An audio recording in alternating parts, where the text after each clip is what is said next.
Daniel propuso en su corazón no contaminarse con la porción de la comida del rey, ni con el vino que él bebía. En el sermón anterior consideramos algunos aspectos de esta resolución, pero no pudimos concluir por causa del tiempo. Vimos en primer lugar la naturaleza de esta resolución. No fue una de esas decisiones que tomamos generalmente cuando se acerca el año nuevo y que ya nos recordamos cuando llegue el mes de febrero. No, fue una determinación firme y muy específica. No me voy a contaminar con esa comida ni con esa bebida, no importa el precio que tenga que pagar por ello. Vimos en segundo lugar la razón de esta resolución. ¿Por qué rehusó Daniel participar de la comida y la bebida del rey? En algunas otras cosas, él no tuvo problema en adaptarse, pero en este asunto de la comida fue intransigente. ¿Por qué? El domingo pasado vimos que este asunto de la comida tocaba algunos aspectos contrarios a la ley de Dios. Aparte de que es muy probable que Daniel haya percibido detrás del anzuelo la carnada. Esa comida implicaba cierto estilo de vida contrario a la piedad del pueblo de Dios. Y todo eso llevó a Daniel a asumir la posición que tomó. Y finalmente comenzamos a considerar la vez anterior la fuente de esta resolución. ¿Cómo es posible que un joven de 14 o 15 años de edad haya tenido el discernimiento y el coraje que se necesita para tomar una decisión como esta? ¿De dónde surgió esta resolución de Daniel? Bueno, dijimos el domingo pasado en primer lugar de la gracia de Dios. De la gracia de Dios. Daniel era un pecador redimido y santificado por gracia. Él tomó la decisión que tomó e hizo lo que hizo por la obra de la gracia de Dios en su vida. Como decíamos la vez pasada, lo que está detrás de la historia de Daniel no es primariamente la fidelidad de un hombre o de un grupo de hombres, sino la fidelidad de Dios, que en medio de la apostasía de Israel y en medio de la corrupción de Babilonia, preservó a estos 4 jóvenes adolescentes y los capacitó para actuar con esa determinación. Y debemos insistir, amados hermanos, en que esa gracia divina que estuvo disponible para ellos, está disponible para nosotros también. No importa cuán terrible es el pecado que mora en nuestro interior y cuán fuerte es la presión que recibimos del mundo. Mis queridos hermanos, nuestro Dios sigue siendo todopoderoso y su gracia sigue siendo suficiente. Pero hay 2 aspectos más que debemos mencionar aquí en cuanto a la fuente de esta resolución. 2 elementos que se conjugaron en la vida de Daniel y sus amigos cuando ellos tuvieron que enfrentar esta prueba en Babilonia. La gracia de Dios actuó en ellos, pero concomitantemente con esto, en ese momento crucial de sus vidas, entró también en acción, en segundo lugar, una conciencia bien informada. ¿De dónde surgió esta resolución? Bueno, sí, de la gracia de Dios, pero también de una conciencia bien informada. Antes de nosotros movernos hacia lo correcto, tenemos que conocer qué es lo correcto. Es en base a esa información que la conciencia actúa. Ahora, ¿qué es la conciencia? Este es un término que no está muy de moda hoy día. El hombre moderno parece ver la conciencia como un problema, como un defecto moral que no nos permite gozar de la vida sin preocupaciones. Muchos psiquiatras y psicólogos hoy día, cuando tienen que lidiar, por ejemplo, con un caso de homosexualidad, tratan de ayudar a esta persona a que se sienta bien consigo misma, a que se acepte a sí misma, a que no se sienta culpable. La homosexualidad ha dejado de ser un problema ya. ¿Saben cuál es el problema hoy día? El sentido de culpa. Ese es el problema.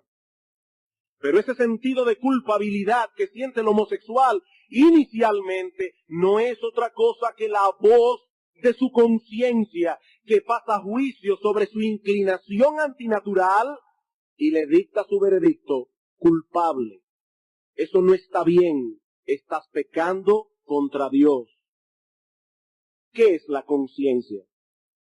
La conciencia es la habilidad innata que Dios ha puesto en el hombre para juzgar entre lo bueno y lo malo, lo correcto y lo incorrecto, lo justo y lo injusto. En otras palabras, es la facultad de discernimiento ético en el hombre. La conciencia pasa juicio antes y después de todas nuestras acciones. Juzga de antemano lo que pensamos hacer y nos dice si está bien o si está mal. Si conforme a su juicio lo que vamos a hacer es algo bueno, la conciencia nos alienta. Si conforme a la conciencia lo que vamos a hacer es malo, nos pone un freno moral. Por eso, mi amigo, es que tú te sientes mal cuando vas a hacer algo que tú sabes que está mal. Después de cometida la acción, la conciencia se convierte en una corte. Y esa corte emite un veredicto: inocente, culpable. Lo que hiciste está bien, lo que hiciste está mal. Esa es la función de la conciencia: pasar juicio sobre nuestras acciones, aprobando o condenando. El apóstol Pablo dice en Romanos capítulo 2, versículo 14, porque cuando los gentiles, es decir, aquellos paganos que no conocen a Dios, que no tienen ley, no conocen los 10 mandamientos, hacen por naturaleza lo que es de la ley, estos, aunque no tengan ley, son ley para sí mismos. Pablo está diciendo aquí, todos los hombres tienen una conciencia. Algunas personas maltratan su conciencia, pero todos nosotros nacimos con una conciencia. Aún esos paganos que no conocen a Dios, que no conocen la ley de Dios, ellos también tienen una conciencia. Y dice Pablo que ellos son ley para sí mismos, mostrando la obra de la ley escrita en sus corazones, dando testimonio su conciencia y acusándoles o defendiéndoles sus razonamientos. Por supuesto, un pagano que no conoce la ley de Dios, su conciencia no podrá pasar juicio correcto en muchas cosas, pero pasa juicio. Ahora bien, para realizar su función adecuadamente, la conciencia necesita estar bien informada. Alguien ha dicho, una buena conciencia es aquella que está equipada con un criterio sano y bíblico de lo que es correcto y lo incorrecto. Sin ese criterio, ella no puede realizar su trabajo en una forma adecuada. ¿Y de dónde debe extraer la conciencia la información que necesita para formar sus criterios de juicio? Obviamente de la palabra de Dios. Dios es la norma final de lo bueno y lo malo. ¿Qué es lo que está bien? Lo que Dios dice en su palabra que está bien. ¿Y qué es lo que está mal? Lo que es contrario a lo que Dios dice. No son mis gustos y preferencias los que establecen la distinción entre lo bueno y lo malo. No. Tampoco son los gustos y preferencias de la mayoría. Ese es el problema que tenemos hoy, que el hombre moderno se ha quedado sin una base objetiva de juicio porque ha echado a un lado a Dios y su palabra. Cuando Daniel y sus amigos tomaron la determinación de no comer la comida del rey, no lo hicieron porque a ellos les parecía que eso no estaba bien, sino porque ellos sabían con toda certeza que estaba mal. La palabra de Dios les había provisto esta información. La Biblia define el pecado en 1 de Juan capítulo 3, versículo 4 como infracción de la ley. No hay ley, no hay pecado.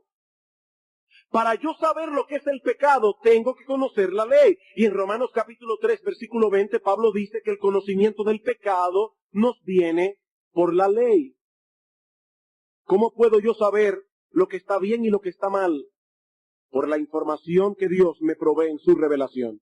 Sin esa información, estamos a expensas de nuestra opinión o la opinión de la mayoría. Y hermanos, esa opinión no siempre es correcta. En la Edad Media, la mayoría de las personas creían que la tierra era plana. Ahora, aunque la mayoría de las personas en la Edad Media creían que la tierra era plana, en la Edad Media la tierra era redonda, igualita que ahora.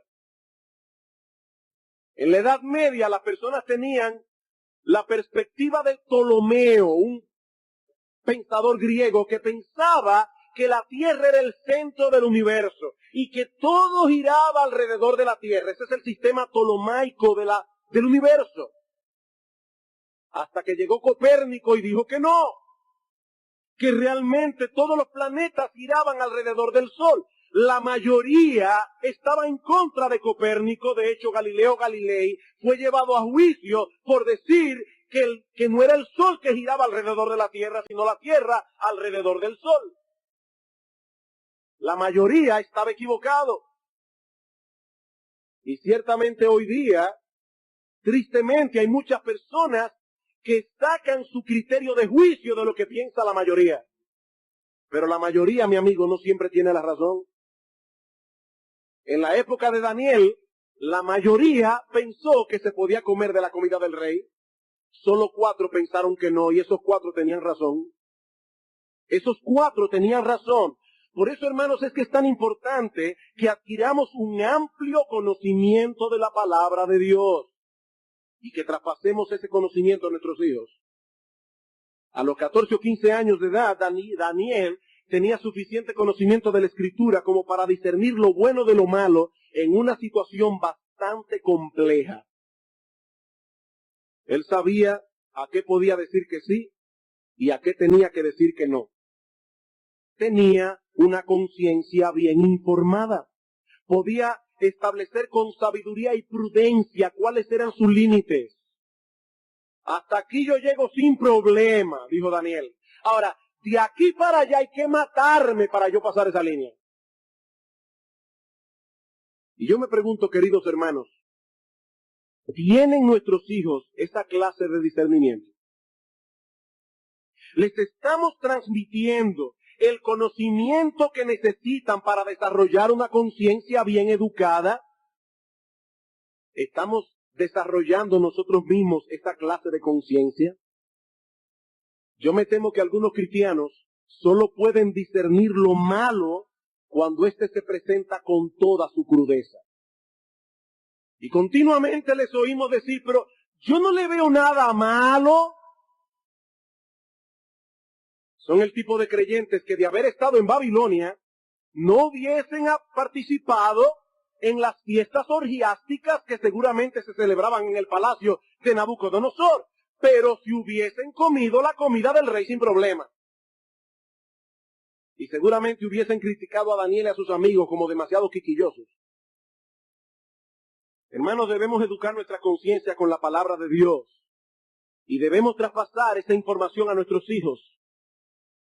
Tenemos que aprender a discernir el mal, aun cuando se presenta en una forma sutil. El otro día, hace unas semanas atrás, meses atrás, un hermano de aquí de la iglesia, y yo le pedí permiso para poder usar este ejemplo, me decía que él hablaba con su hija para instruirla acerca del tipo de canciones que hay en el mundo que suenan muy bonitas y cómo nosotros debemos cuidarnos de esas cosas aunque suenen muy bonitas. Y él le decía, imagínate que de repente comenzara una canción con una música muy atractiva que dijera, me gusta matar, me gusta mentir. Suena tan lindo, y si lo dicen en inglés ni cuenta me doy. Pero lo que está diciendo la canción es una barbaridad. Ahora, hermanos, ¿saben una cosa? Hay canciones que no son tan bárbaras y hacen daño al corazón de nuestros hijos si nosotros no les damos una perspectiva correcta. Estás de repente en un lugar público, en un mall, y de repente comienza a sonar en los altavoces una canción que dice, yo nací para amarte más allá de la razón. ¿Tiene algo de malo la canción? Sí. Una filosofía completamente equivocada. ¿Cómo que yo nací para amarte más allá de la razón? O sea, yo debo meterme con una persona simplemente porque mi corazón late, porque mi corazón se derrite, aunque en mi mente yo sé que es un sinvergüenza, es un bárbaro. O sea, más allá de la razón, no es que yo no tengo nada que hacer porque yo nací para amarte. Pero yo no veo nada de malo esa canción, y por eso yo dejo que mi hija de 12 años la oiga y la oiga y la oiga y la oiga.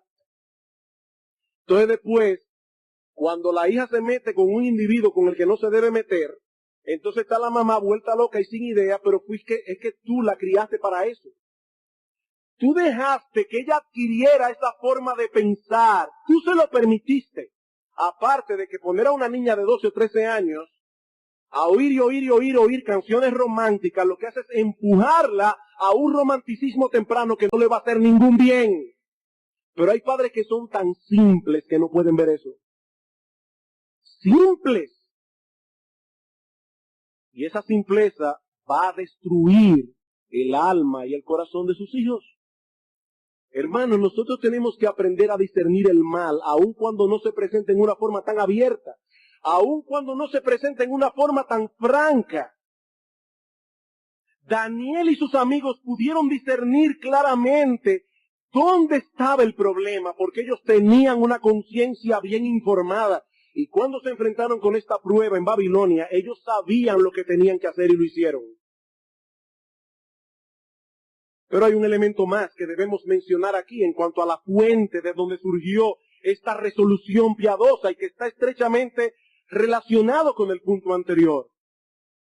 Estos jóvenes no solamente tenían una conciencia bien informada, también tenían una fe inquebrantable en Dios y en su palabra que les proveyó del coraje que necesitaron para mantener una buena conciencia. Para mantener una buena conciencia. Muchas personas tienen una conciencia bien informada. Ellos saben lo que deben hacer, pero a la hora de actuar hacen lo que quieren, no lo que deben. Tienen una conciencia bien informada, pero a la hora de actuar no actúan conforme a la voz de su conciencia. Hace unos años atrás, en el año 1984, un avión, creo que era de Avianca, se estrelló en la cordillera andina. Cuando rescataron la caja negra, descubrieron que el avión iba volando muy bajo. Parece que el piloto no podía visualizar que había una montaña cerca y los indicadores comenzaron a decirle, pull up, sube, sube. ¿Saben lo que hizo el piloto? Lo último que se oyó en la caja negra es la voz del piloto diciendo, shut up, gringo, cállate, gringo, y apagó el aparato y se estrelló. Hay muchas personas que hacen exactamente lo mismo con su conciencia. La conciencia comienza a decirle, cuidado, sube, sube. Y al igual que este piloto le decimos, cállate, gringo. Y terminamos estrellados en una cordillera. El asunto no es simplemente tener una conciencia bien informada. Es tener la fe que provee el coraje de hacer lo que es correcto. Eso es por fe. Estos jóvenes estaban plenamente convencidos de que ellos vivían delante de Dios. Ellos estaban plenamente convencidos de que Dios se encargaría de las consecuencias que vendrían sobre ellos si hacían lo correcto. Pero sobre todas las cosas, estos jóvenes estaban plenamente convencidos de que Dios es más sabio que nosotros y que por lo tanto, si hacemos las cosas como Él dice, nos irá mejor, aunque a primera instancia parece más desventajoso. Hermanos, la fe es imprescindible para la obediencia. La fe. Cada vez que nosotros desobedecemos un mandato de Dios, lo hacemos porque le creemos al mundo y no a Dios. Daniel y sus amigos tomaron la determinación de obedecer porque ellos creían en Dios, no en el mundo. Lo que subyace detrás de esta determinación a la obediencia fue la fe de ellos. La fe de ellos. Noten en el capítulo 1 cómo Daniel le dice al jefe que estaba sobre él, mira, haz la prueba con nosotros, danos a comer legumbre por 10 días. Y a los 10 días, chequeé a ver, y por supuesto a los 10 días ellos estaban más robustos y más sanos que todos los demás muchachos. Daniel estaba plenamente convencido de que si ellos hacían la voluntad de Dios, Dios se encargaría del problema. Y Dios se encargó del problema. Eso es fe. Ellos obedecieron porque creyeron. Y lo mismo pasó más adelante en el capítulo 3. Cuando los amigos de Daniel iban a ser echados en un horno de fuego ardiendo, Nabucodonosor había erigido una estatua inmensa y emitió un edicto que decía: cualquier persona que no se postre ante esa imagen será echado en un horno de fuego. Los amigos de Daniel dijeron: nosotros no nos vamos a postrar. Nabucodonosor llama a estos jóvenes y le dice: pero ¿es verdad que ustedes no se van a postrar ante esa imagen? Ellos respondieron, versículo 16 del capítulo 3. Sadrach, Mesach y Abednego respondieron al rey Nabucodonosor diciendo: no es necesario que te respondamos sobre este asunto. He aquí nuestro Dios, a quien servimos, puede librarnos del horno de fuego ardiendo, y de tu mano, oh rey, nos librará. Y si no, sepas, oh rey, que no serviremos a tus dioses, ni tampoco adoraremos la estatua que has levantado. Tenían delante de sí a un rey muy poderoso y bien enfurecido, pero con los ojos de la fe. Ellos podían ver al Dios omnipotente que creó y sostiene todas las cosas, y delante del cual Nabucodonosor era menos que nada. Hermanos, nosotros los que tenemos hermanos mayores, cuando se armaba un pleito en el barrio y alguien le quería dar a uno, ¿qué hacía uno? Buscar a su hermano mayor, porque era más grande que uno. Y uno veía al hermano mayor y decía: no hay problema, yo tengo un hermano que me defiende. Hermanos, ¿saben cómo nosotros podemos vencer al diablo? Cuando detrás de los reyes, príncipes y personas de este mundo vemos al Dios Todopoderoso, por medio de la fe. Sin esa clase de visión es imposible tener esa clase de coraje. El coraje emana de la fe. De Moisés dice la Escritura que no tuvo temor de la ira del faraón porque se sostuvo como viendo al invisible. Y en Primera de Juan capítulo 5 versículo 4 dice el apóstol: esta es la victoria que ha vencido al mundo, nuestra fe. Nuestra fe. Lo que está en juego en cada acto de obediencia es nuestra fe. ¿A quién vamos a creer realmente? ¿Creemos que nos irá mejor en todo sentido haciendo las cosas a la manera de Dios? Entonces vamos a obedecer a Dios. Y dejaremos en sus manos los resultados de nuestra obediencia. Eso fue lo que hicieron Daniel y sus amigos. Y por eso tomaron la determinación que tomaron. El mundo nos ofrece un camino que parece más fácil, más deleitoso y más placentero, pero es un engaño. Hermanos, amigos que están aquí, la Biblia dice que el pecado es un engaño. El pecado es como algunos políticos en campaña. Prometen y prometen y prometen y prometen cosas que ellos saben de antemano que no lo pueden dar. A menos que sea Mandrake, el mago. No lo pueden dar. Cuando el pecado es como político en campaña. Promete mucho. Promete lo que no puede dar. La fe es el escudo con el cual podemos defendernos de las promesas mentirosas del pecado. La fe. Podríamos decir muchas otras cosas de la fuente de donde surgió esta resolución, pero no podemos, por causa del tiempo, ampliar más este punto. Hay un asunto más que queremos considerar en cuanto a la resolución de Daniel. Ya hemos visto la naturaleza de esta resolución, hemos visto su razón, su fuente. Veamos ahora en cuarto lugar la manera como Daniel llevó a cabo su resolución. La manera como Daniel llevó a cabo su resolución. Y hermanos, si nos sorprendemos de la resolución que este joven adolescente tomó en aquella ocasión, no menos debemos sorprendernos de la manera como él se comportó a la hora de llevar a cabo su resolución. Y como voy a mencionar 5 cosas para recordar sus memorias, para darles un recurso mnemotécnico, acuérdense de las 5C. 5C. ¿Cómo actuó Daniel? Ya sabemos lo que él resolvió hacer, pero ¿cómo actuó? Bueno, en primer lugar lo hizo con coraje. Con coraje. Aquí está la primera C. Dice en el versículo 8, y Daniel propuso en su corazón no contaminarse con la porción de la comida del rey, ni con el vino que él bebía. Pidió por tanto al jefe de los eunucos que no se le obligase a contaminarse. Esta palabra que Reina Valera traduce como contaminación está asociada en el Antiguo Testamento con todo aquello que es abominación al Señor. Cuando Daniel fue a plantearle su postura al jefe de los eunucos, no encubrió la verdadera naturaleza del problema que él tenía con esta comida. Tú sabes que, mira, es que yo no digiero bien la carne. Entonces yo quisiera saber si es posible que me permitan a mí solo comer granos y verduras. No, no. Daniel fue completamente transparente. Daniel se identificó desde el principio como alguien que estaba asociado con el Dios de Israel. Soy judío, soy creyente, no me puedo contaminar con esa comida. Me contamina. Hermanos, una cosa es ser gentil, otra cosa es ser un cobarde.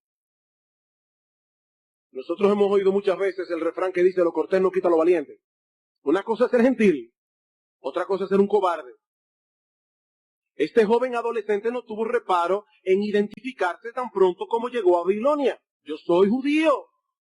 Yo creo en Dios y vivo conforme a su ley. Hermano, nosotros debemos identificarnos como cristianos y mientras más rápido mejor. Jóvenes, y hablo aquí a todos aquellos que profesan fe en Cristo. Algunos de ustedes entraron recientemente a la universidad, otros están a punto de entrar. Si quieren evitar muchos problemas, identifíquense como cristianos y cuanto antes mejor. Un autor cristiano dice, si desde el principio en nuestros lugares de trabajo, entre los amigos, en la familia y en la sociedad en general, en medio de la cual nos movemos, si desde el instante mismo de nuestra conversión a Cristo no declaramos nuestra fe, corremos el peligro de que luego se nos haga más difícil el testimonio y no encontremos nunca la oportunidad para ello, imaginando dificultades e impedimentos que imposibilitan la proyección clara y poderosa de nuestra fe. Por el contrario, dice este autor, si manifestamos nuestra vivencia espiritual desde el primer instante, con toda naturalidad y sin rubor, nuestro testimonio tiene ya ganado mucho camino. ¿Te avergüenzas de ser cristiano? ¿Te avergüenzas de estar asociado con Jesucristo? ¿Y qué persona hay en el mundo que sea más importante que nuestro Dios? Yo sé que hay mucha gente en el mundo que menosprecia la fe cristiana. Yo sé que hay mucha gente en el mundo que se avergüenza del cristianismo, pero hermanos, ¿qué tiene nuestro Señor Jesucristo de lo cual tengamos nosotros que avergonzarnos? ¿Qué tiene Él? Daniel y sus amigos no se avergonzaron de Dios. Y desde el principio manifestaron una posición clara. No nos podemos contaminar. Lo que para ustedes es sublime, para Dios es abominación. Y nosotros estamos de parte de Él. Desde el principio. Actuaron con coraje, con valentía, como hombres. Como hombres. ¿Qué dice el apóstol Pablo en 2 Timoteo capítulo 1? No nos ha dado Dios espíritu de cobardía, sino de poder, de amor y de dominio propio. No de cobardía. En segundo lugar, y aquí tenemos la otra cara de la moneda, Daniel llevó a cabo su resolución no solo con coraje, sino también, y aquí está la otra C, cortésmente. Cortésmente. Con firmeza y valentía, pero también con respeto y buena educación. Cada cultura tiene un estándar de lo que es apropiado y lo que no lo es. Un conjunto de normas que podemos llamar buenas maneras. Ser cortés es actuar en conformidad con esas normas. Muchas de esas reglas de cortesía están enraizadas en un principio bíblico general de consideración a los demás. ¿Por qué no debemos comer con la boca abierta? ¿Por qué? ¿Hay algún texto bíblico que diga, no comerás con la boca abierta? No, no lo hay. Pero es desagradable para los demás que están comiendo con nosotros en la mesa ver cómo trituramos los alimentos con los dientes. Eso es desagradable. Esa norma de cortesía está enraizada en un principio bíblico de consideración. O pasarle por encima la mano a todo el mundo en la mesa para coger el pollo que está en la punta. ¿No, eso no es correcto? Eso no es correcto. Ese principio general de cortesía nos dice que debemos pedir las cosas por favor, que debemos dar las gracias, y así con un sinnúmero de cosas que componen las maneras, las buenas maneras de la sociedad en que vivimos. Bueno, Daniel tuvo el coraje de establecer claramente su posición, pero no lo hizo en una forma ruda y respetuosa. Óyeme bien, Melzar, haz lo que te dé la gana, pero no me voy a comer esa comida. No. Estos jóvenes sabían comportarse con buena educación. ¿Qué hizo Daniel cuando se enfrentó con esta prueba en Babilonia? Dos cosas que muestran estas buenas maneras. En primer lugar, hizo uso de la línea de autoridad establecida. Versículo 8, Daniel propuso en su corazón no contaminarse. ¿Y qué hizo? Pidió al jefe de los eunucos que no se le obligase a contaminarse. Ya Daniel había propuesto en su corazón que no se iba a contaminar, pero en vez de actuar en buen dominicano, atento a él, atento a mí, no. En vez de irse por ahí a criticar y a chismear de sus autoridades, en vez de armar un lío con los jóvenes israelitas que estaban allí, ponerse con una pancarta, ¿qué hizo Daniel? Fue y pidió permiso al que estaba en autoridad sobre él. Eso es lo que él debía hacer. Daniel no se quedó callado en la mesa con los brazos cruzados. ¿Y qué te pasa? Mirando para el techo. Daniel no hizo eso. Daniel no se pavoneó, ni hizo alarde de su fidelidad. No. Cortés y educadamente pidió al jefe de los eunucos que no se le obligase a contaminarse. Y cuando éste no se atrevió a darle su aprobación, porque decía Daniel, es que tú estás poniendo en juego mi cabeza. Cuando el rey te vea más flaco que los demás, me va a llamar a capítulo. Y cuando él sepa que yo transgredí una orden suya, me va a cortar la cabeza. En ese tiempo los reyes no jugaban con sus órdenes. ¿Qué hizo Daniel? Fue al otro que estaba en autoridad. Noten el versículo 11. Entonces dijo Daniel a Melzar, que estaba puesto por el jefe de los eunucos sobre Daniel, Ananías, Misael y Azarías, te ruego que hagas la prueba con tu siervo por 10 días, te lo ruego. Daniel respetó la autoridad que esos hombres tenían sobre ellos por la providencia de Dios. Él estaba determinado a no ceder ante algo que a él le parecía y que él sabía que era pecaminoso, pero él sabía también que eso no lo excusaba de su deber de respetar las autoridades superiores. Jovencitos, jóvenes que están aquí, puede ser que en el colegio se dé una orden que para ti sea irracional. Yo no entiendo por qué razón hay que quedarse arriba en los pasillos en el tiempo de recreo y que no puedo quedarme en el curso. Yo no entiendo eso. Bueno, está bien, no lo entiendes, pero haz lo que se te pide, y si tienes alguna queja en una forma respetuosa, ve donde la autoridad que puso esa regla y pregúntale. Lo que tú no tienes derecho es irte por ahí a crear una rebelión entre los estudiantes de la escuela. Eso no fue lo que Daniel hizo. Eso no fue lo que Daniel hizo.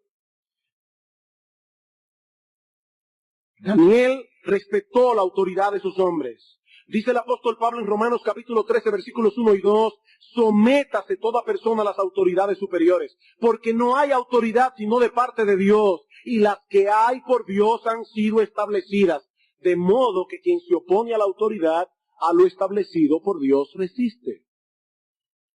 Y en Primera de Pedro capítulo 2, versículo 13 dice el apóstol, por causa del Señor, someteos a toda institución humana, ya sea al rey como a todo superior. Es superior a ti en la línea de autoridad, en la casa, en la escuela, en el trabajo, en el gobierno civil, en la iglesia. Esa autoridad debe ser respetada. Hay personas que se sienten con una libertad de criticar a medio mundo. Aún en la iglesia a veces pasa eso. No están de acuerdo con algo que los pastores hicieron y ahí no hay problema en hablarle a medio mundo de lo que no están de acuerdo. Eso no fue lo que Daniel hizo. Eso no fue lo que Daniel hizo. Daniel respetó las líneas de autoridad. Hermanos, la autoridad debe ser respetada. La autoridad debe ser honrada. Honrada. Puede ser que los que están en autoridad en alguna de estas esferas no sean cristianos. Y más aún, puede ser que sean personas terribles. Pero si nosotros somos cristianos, debemos adornar nuestra fe respetando a tales personas. Y no solo respetando a los que están en autoridad. Este principio se debe extender aún a las personas mayores. Nosotros estamos viviendo en una época donde los jovencitos no respetan a los adultos. Y hay adultos que promueven ese tipo de cosas porque los psicólogos dicen que eso hace bien. ¿Qué dice la Biblia? En Levítico capítulo 19, versículo 32. Delante de las canas te levantarás y honrarás el rostro del anciano.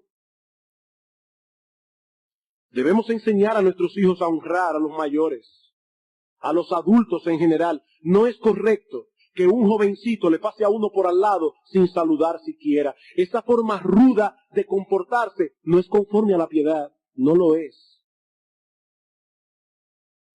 Pero Daniel no solo respetó la línea de autoridad que Dios había puesto por encima de él, sino que en todo momento se comportó con gentileza y consideración. Gentileza y consideración. En el versículo 8 dice, le pidió permiso al jefe de los eunucos. Y en el versículo 12 dice, te ruego, te ruego. Pablo nos dice en 1 Corintios capítulo 13, versículo 5, que el amor no hace nada indebido. Y la palabra que se usa aquí en el original es muy interesante. Es una forma verbal compuesta en griego a esquema. Está compuesta de la palabra esquema, de donde proviene nuestra palabra en español, esquema, y de el prefijo a, que al igual que en español significa algo negativo. Por ejemplo, cuando nosotros decimos que una persona tiene una enfermedad asintomática, ¿qué significa eso? Que el individuo tiene la enfermedad pero no los síntomas. Es asintomática. Bueno, dice Pablo aquí que el amor no es indiferente a ni actúa en contra de cierto esquema de conducta, cierta estructura de comportamiento que es social y moralmente aceptable. El amor no es rudo, el amor no es descortés. Esta palabra posee una amplia gama de significado. Señala todo aquello que es impropio, indecoroso, que no encaja, indecente, indelicado, de mal gusto, vergonzoso, bajo, reprochable, de mala reputación, que no es digno, que no es noble, monstruoso, crudo, vulgar, desagradable, rudo, ofensivo, que está fuera de lugar. Todo eso significa ese esquema. Y lo que Pablo dice es que el amor y la fe que el Evangelio promueven ejerce tal influencia en el corazón del creyente que no lo moverá nunca a actuar en una forma impropia o indecorosa. Nunca lo moverá a pasar por alto o desafiar abiertamente las reglas del decoro social y la decencia. En el caso de Daniel, Daniel estaba determinado a no dejarse contaminar. Pero no por eso irrespetó la autoridad ni echó a un lado las reglas de cortesía y las buenas maneras. Por favor, no me obligues a contaminarme. Por favor.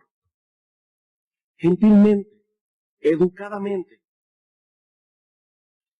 Queridos hermanos, es imposible para un creyente evitar las ofensas que causa el Evangelio en los que no creen. La Biblia dice claramente que el Evangelio causará ofensa en el mundo. El mensaje del Evangelio en sí mismo es ofensivo al hombre natural. A Cristo lo mataron porque el mensaje del Evangelio es ofensivo. A los apóstoles los persiguieron y todos murieron como mártires porque el Evangelio es ofensivo. El Evangelio le dice al hombre que es pecador y el hombre no quiere oír eso. Pero debemos reconocer con tristeza que no siempre es por el mensaje que los incrédulos se ofenden, sino por la forma ruda y descortés en que nos comportamos al transmitir ese mensaje y en nuestras vidas en sentido general. Nosotros debemos ser corteses. En un mundo como el nuestro, donde la descortesía es tan común. Estamos viviendo épocas donde nadie toma en serio, o mucha gente no toma en serio las reglas de cortesía. Usted tiene una fila, lo aprietan, y sobre todo en un país como el nuestro. Usted está llegando a un parqueo y viene alguien y se mete. La gente no da los buenos días, tropieza con usted y no le dice, excúseme por favor. Una señora puede ir cargando paquetes y un jovencito le pasa por al lado y ni fue conmigo eso. No hay señora, ¿la puedo ayudar?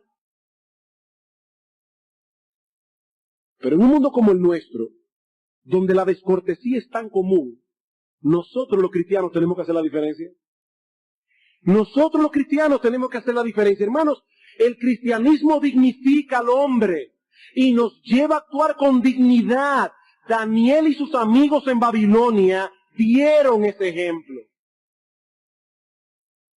Ser fieles y firmes a nuestros principios cristianos no significa ser rudos y desconsiderados.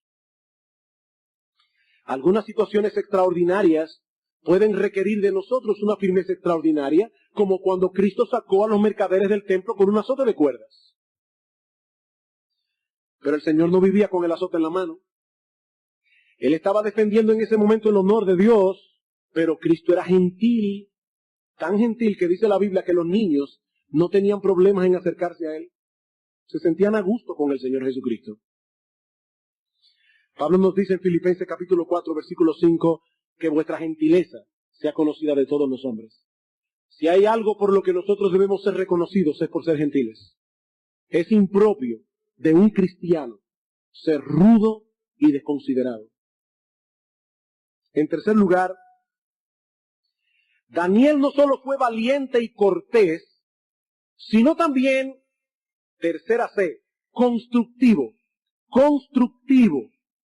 Rehusó comer de la comida del rey, pero al mismo tiempo dio una alternativa. Él fue sensible a la preocupación de sus superiores.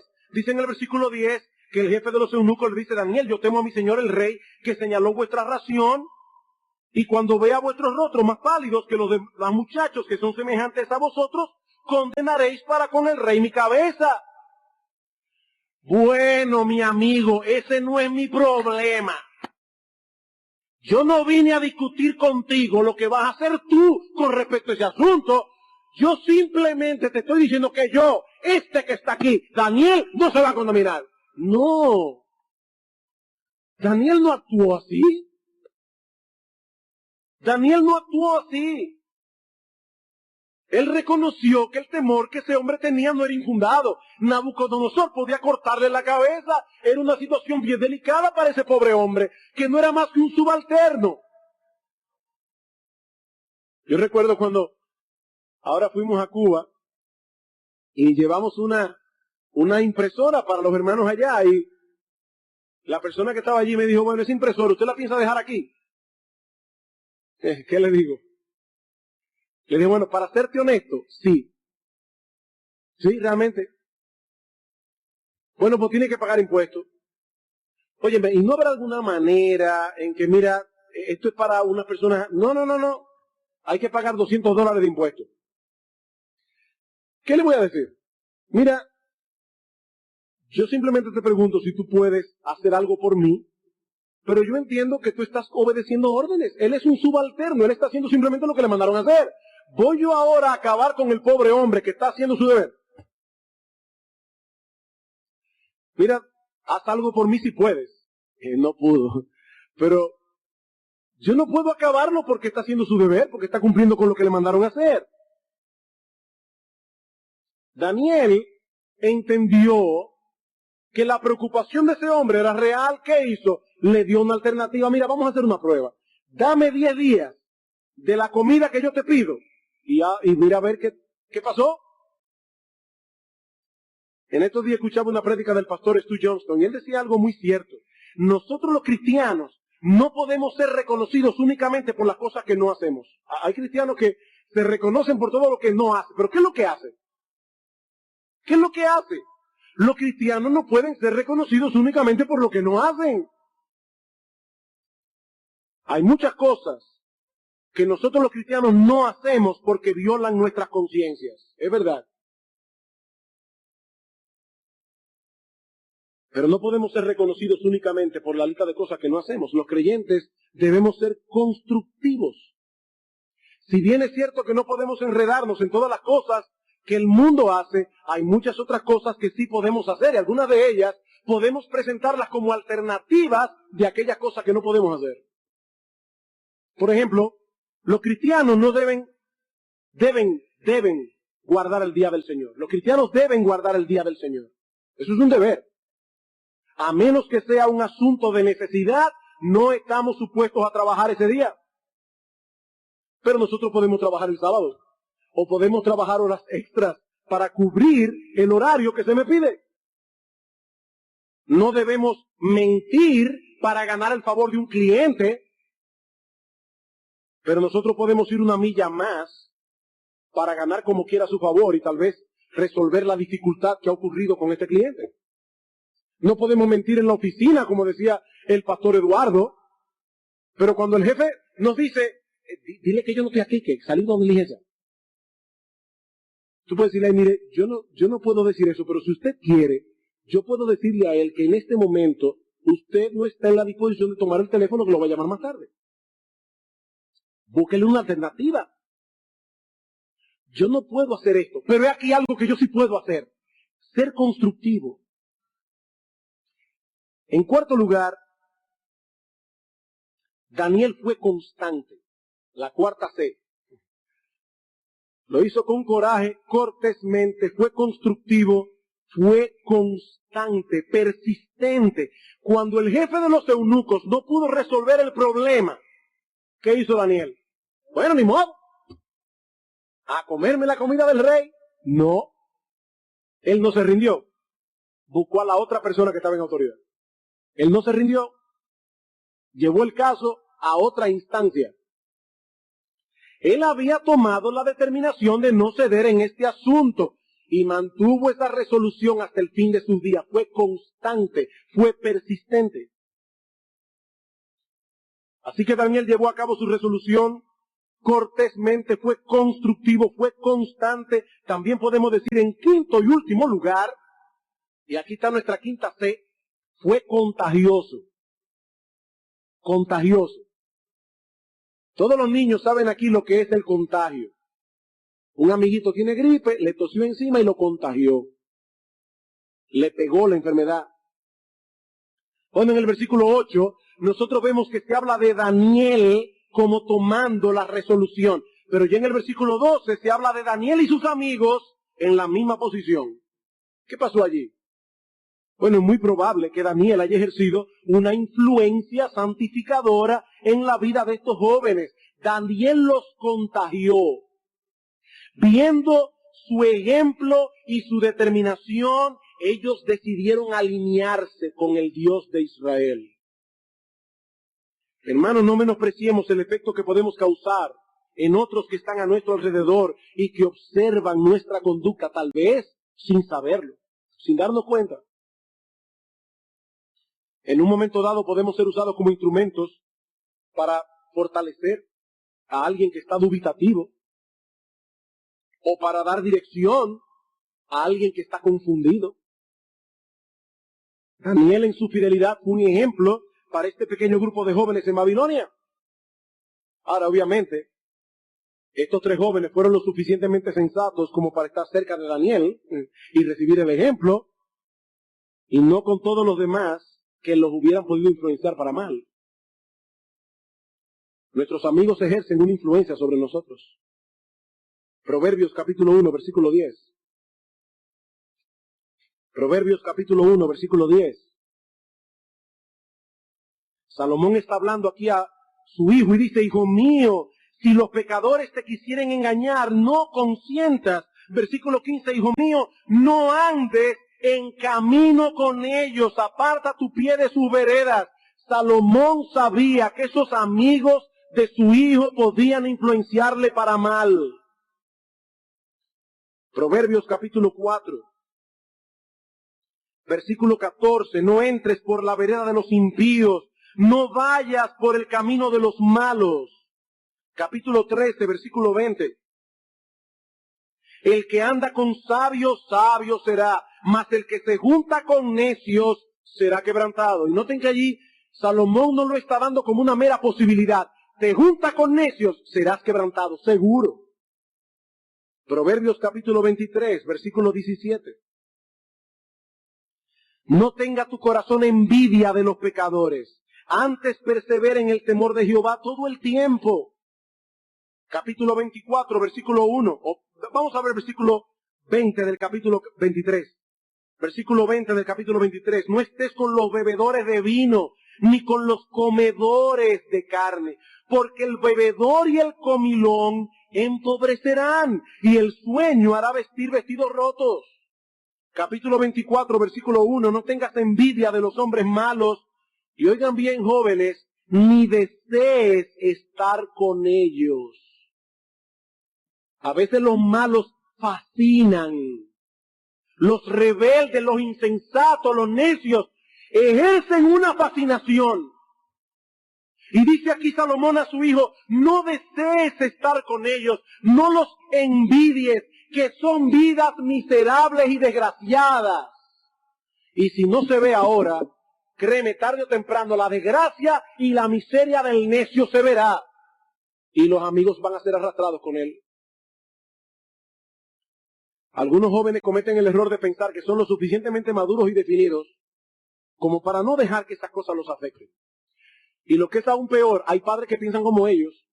Hay padres que piensan así, que las amistades de sus hijos no le van a hacer nada.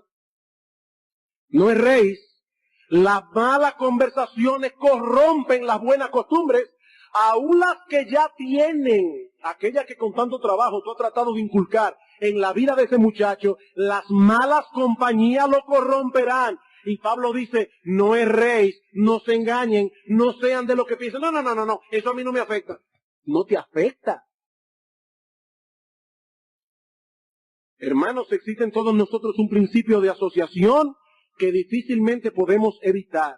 Ese principio es, terminamos conformándonos en cierto grado a todas aquellas personas con las que nos asociamos íntimamente. Por eso es que con el paso de los años, los buenos matrimonios se parecen. Con el paso de los años, un hombre y una mujer que se llevan bien comienzan a parecerse. Y a veces el hombre está callado y le dice a la esposa, ¿tú sabes qué? Ya yo sé lo que tú vas a decir. ¿Y qué? ¿Un curso de telepatía? No, es que se parecen. Es que se parecen. Hay una influencia. Inevitablemente hay una influencia. Es posible, jovencito, que al principio te sientas incómodo con ciertos pecados que tus amigos cometen, sobre todo si tus padres te han instruido y te han dicho que eso está mal. Pero si tú continúas con estas compañías, ¿sabes lo que ocurrirá? Que gradualmente tolerarás esos vicios. Y luego comenzarás a excusar a tus amigos. Y luego terminarás haciendo lo que ellos hacen. Por eso es que dice en el Salmo 1, bienaventurado el varón que no anduvo en consejo de malos, ni estuvo en camino de pecadores, ni en silla de escarnecedores asentado. Fíjense, primero comienza por el camino caminando y termina sentado en la silla con los escarnecedores. Hay un proceso gradual,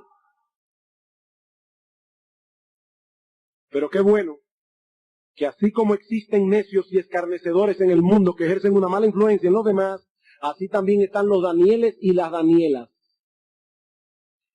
que tienen suficientes pantalones como para hacer la diferencia. Porque miren, hay que tener coraje para hacer una diferencia. Yo repito, los cobardes no entrarán en el reino de los cielos. Yo sé que hay muchas personas, hay jóvenes que no se convierten al Señor porque son unos cobardes. Y yo estoy completamente seguro de eso. No tienen el coraje suficiente para enfrentar a un mundo pecador. Cristo dijo, el reino de los cielos se hace fuerte y solo los violentos lo arrebatan. Solo los violentos. ¿Violentos en qué sentido? Que tienen suficiente coraje como para enfrentar a un mundo pecador. Daniel tenía ese coraje. Y qué bueno que en el mundo hay Danieles y Danielas. Le decía un hermano el domingo pasado, pastor, por favor, no solamente menciona a los Danieles, también menciona a las Danielas. Y es verdad, así como necesitamos hombres de coraje, necesitamos mujeres de coraje. Jóvenes que cuando termina el culto y se van allá afuera, y hay otros jóvenes que comienzan a hablar muchas cosas que no tienen absolutamente nada que ver con lo que pasó aquí, y comienzan a hablar de las cosas que hicieron el fin de semana, tienen suficiente coraje como para decir, pero espérate, ¿qué te pareció el culto? En vez de dejarse arrastrar, no, pero espérate, estamos aquí en el día del Señor, ¿qué te pareció lo que se acaba de predicar? ¿Qué piensas tú de eso? Hay que tener coraje para eso. Coraje. Pero gloria a Dios que hay jóvenes aquí, no serán muchos, porque los Danieles no abundan tristemente, pero hay que tienen coraje. Danieles y Danielas. Hermanos, el tiempo se ha ido. Solamente puedo decir que el Señor nos dé la gracia que nosotros necesitamos, primero para vivir con una buena conciencia delante de Dios, para no ser como el piloto, cuando esa conciencia comienza a decir, pull up, no decirle, cállate gringo, que Dios nos dé la gracia de poder vivir con una buena conciencia, saber lo que es correcto y hacer lo que es correcto. Pero que Dios nos dé la gracia también de hacerlo de una manera correcta. Coraje, las 5C, cortésmente, constructivamente, hasta a mí se me fue, constante y contagiosamente. Vamos a orar.